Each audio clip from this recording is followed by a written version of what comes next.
buenas tardes a todas y a todos. Primero, de parte de Respuesta Alternativa C, la organización civil de San Luis Potosí, un poco les platico rapidísimo la historia. Nosotros somos una organización defensora de derechos humanos, fundada aquí en el estado de San Luis Potosí, pero que ha concentrado el trabajo en la zona del altiplano potosino. Y por desgracia, de unos años para acá, el boom de la agroindustria, que ya se ha mencionado aquí, y la problemática que desencadena, fue un tema que nos interpeló hace 4 años más o menos, por las realidades tan duras que se nos fueron reportando y que decidimos intervenir directamente. Por desgracia, el tema del jornalero agrícola es un tema muy poco abordado, es un tema muy poco conocido, es un tema que hasta recientes hechos como el de San Quintín, por ejemplo, o el de los recientemente jornaleros rescatados en Ramos Arizpe, Coahuila, es que se evidencian condiciones de cuasi-esclavitud. Nosotros aquí en la zona del altiplano, en la zona del Bajío, hacia Estación 14, pasando por Vanegas, Cedral, Matehuala y llegando hasta Villa de Arista, identificamos y tuvimos contacto de alguna manera con 36 agroindustrias, espacios de agroindustria, que emplean alrededor de, calculamos, porque inclusive para nosotros es muy complicado entrar a los espacios de agroindustria, pero calculamos que en esta zona se emplean alrededor de 10.000 a 12.000 personas. Es un fenómeno de impacto muy directo a la población.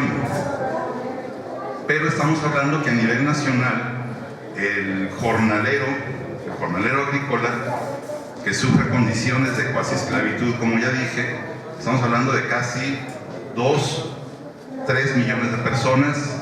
Inclusive hay quien se atreve a decir que en el país 4,5 millones de personas sufren condiciones infrahumanas laborales en los campos de agroindustria. Aquí en el altiplano identificamos solamente 36, hay más y por desgracia sigue en expansión.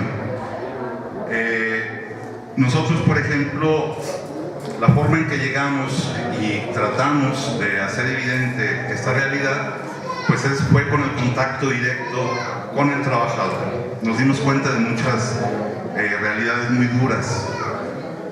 El 60-70% del trabajador en esta agroindustria es migrante interno, la gran mayoría indígena, muchos del estado de Chiapas, la gran mayoría del estado de Guerrero, mixtecos sobre todo, de la alta y baja montaña y de la costa chica, ¿sí? Y por ejemplo también de las huastecas, tanto la potosina, hidalguense, veracruzana. Es decir, aquí en el altiplano hay un flujo muy importante de indígenas en condiciones precarísimas de vida y de trabajo. Calculamos más o menos que cada año, que son los trabajadores estacionales que se les llama, cada año llegan a esta zona del altiplano potosino, invisibilizados totalmente, alrededor de unos 6.000 a 7.000 trabajadores indígenas, repartidos desde Villa de Arista hasta la zona de Vanegas. Curiosamente, en la zona de Estación 14 no hay trabajador jornalero migrante, hay jornalero local. ¿Por qué? Porque hay que denunciar esto, y siempre lo digo, y ojalá que no suceda nada con esto. El poder político está incrustado ahí. El señor Segovia y la familia Segovia, algunos de ustedes creo que los conocerán, están metidos ahí, mantienen ranchos agrícolas muy importantes, con trabajo infantil y con condiciones, decimos nosotros, y lo volvemos a decir, de cuasi esclavitud. Jornales de 7 de la mañana a 7 de la noche, salarios de 90 a 110 pesos diarios, por supuesto sin ninguna prestación social, por supuesto sin ninguna prestación de salud, y que inclusive hemos documentado personas que han enfermado, que han estado a punto de perder la vida, porque si ustedes han ingresado a una nave de invernadero de esa agroindustria, las temperaturas dentro del invernadero superan los 50 grados centígrados, y por supuesto no se les proporciona la hidratación necesaria o la atención necesaria o el descanso necesario para poder entrar y salir al invernadero. Inclusive hemos detectado casos donde el dueño de los ranchos o el capataz o el encargado fumiga las plantas con trabajadores adentro.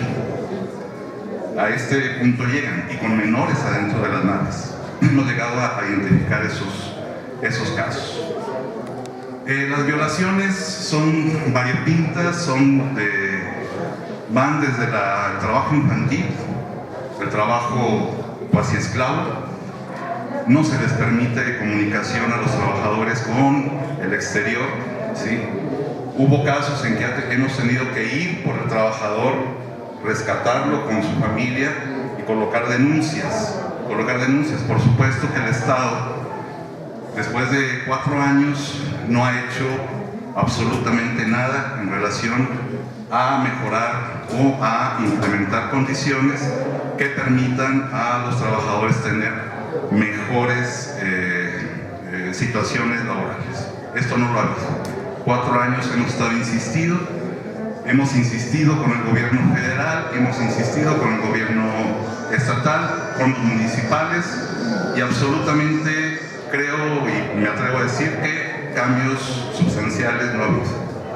El año pasado, a estas fechas, más o menos por estas fechas, hubo un accidente carretero en la carretera 57 a la altura del kilómetro 128, un accidente donde venían 34 personas del estado de Guerrero.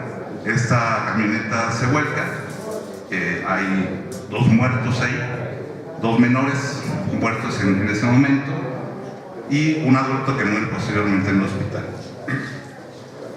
Atendimos el caso junto con el Centro de la Montaña de Tlachinolan y se destapa toda la cloaca, ¿no? Del trabajo indígena, del trabajo infantil, el trabajo esclavo, la retención de pagas, y al momento de querer justicializar o de hacer justicia laboral, el Estado coloca inmediatamente problemas, trabas, delaciones, cualquier cantidad de cosas para que esto no suceda. Inclusive hubo una evidente actitud de echar para afuera a los heridos, ¿sí? Lo más rápido posible. No fue posible, nosotros nos pusimos inmediatamente a colocarlo en la opinión pública y esto les dolió tanto que comenzaron a hacer inspecciones, comenzaron a hacer mejoras, comenzaron a hacer evaluaciones y certificaciones de productos libres de trabajo infantil. Sin embargo, esto no es verdad. Seguimos teniendo y hemos tenido visitas constantes a los ranchos y seguimos viendo menores, seguimos viendo mujeres embarazadas, seguimos viendo mujeres trabajando en el surco con el niño o en la espalda o adentro de una cubeta tomatera donde lo van arrastrando. Seguimos teniendo casos de personas intoxicadas sin ningún tipo de atención médica y seguimos viendo sueldos raquíticos de 110 pesos. Entonces, como decía, aquí las violaciones, puedo pasarme contándoles un montón de casos, pero aquí lo importante es lo siguiente: es una industria millonaria, es una industria que dicen los que saben que produce alrededor de 6,000 millones de pesos al año, solamente en esta zona.